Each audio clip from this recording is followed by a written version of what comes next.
tragique. Quel moment tragique. Qui, ce soir, vous a le mieux convaincu? Est-ce Maître Michel Deslauriers?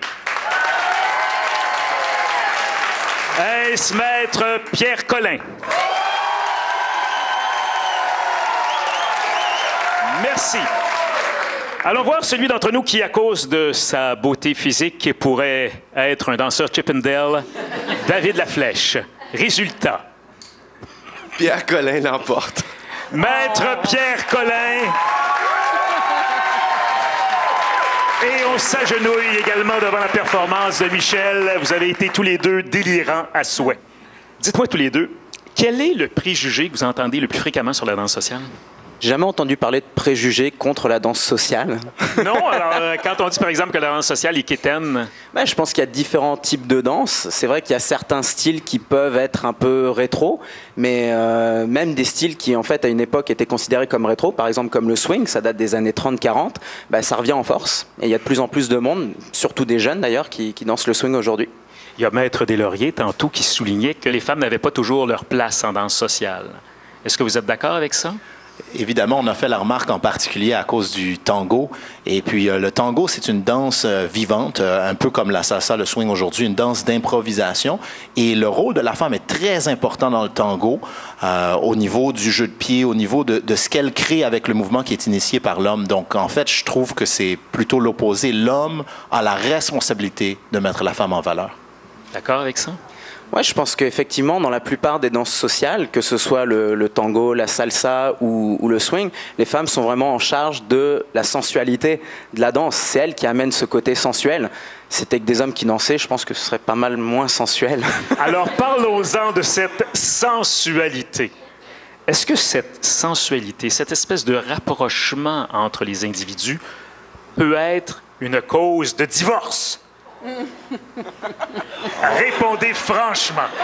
En fait, ben, c'est une réponse composée. Premièrement, pour ceux qui ne sont pas en couple, c'est une des meilleures façons de rencontrer quelqu'un. Ça, c'est tout à fait vrai.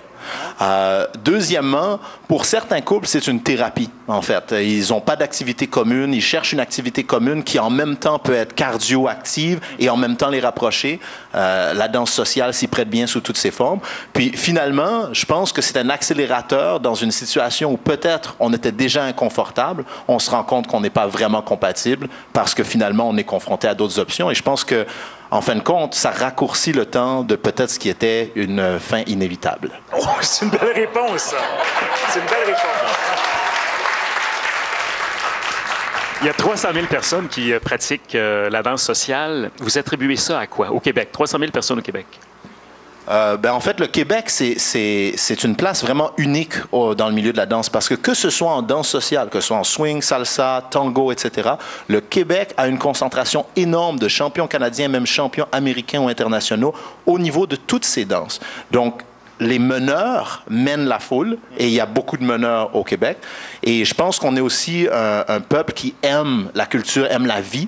Et donc ça aussi, ça se sent dans l'intérêt des gens. Vous êtes organisateur d'une grande compétition de swing tous les mois de mai au Québec. Qu'est-ce que vous recherchez dans cette compétition-là? C'est les championnats canadiens de swing. Et puis ce qu'on recherche là-dedans, c'est vraiment de créer une ambiance où les gens se sentent bien. On leur donne les meilleures musiques, on leur donne les juges qu'ils vont vraiment reconnaître comme les plus adéquats. Et on essaie de créer une atmosphère de party pour que les échanges de la culture se fassent bien.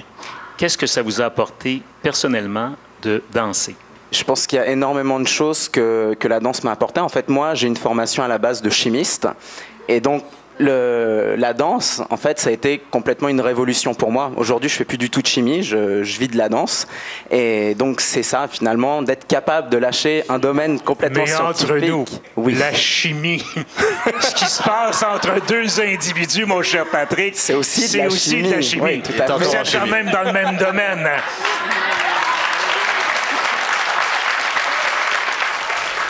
Vous avez préparé un swing, vous allez nous l'offrir. Avec plaisir. Je vous invite à aller vous placer, de prendre place. Et donc, Patrick va danser avec Natacha Ouimet et tous les deux font partie du studio 88 Swing de Montréal.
Bravo!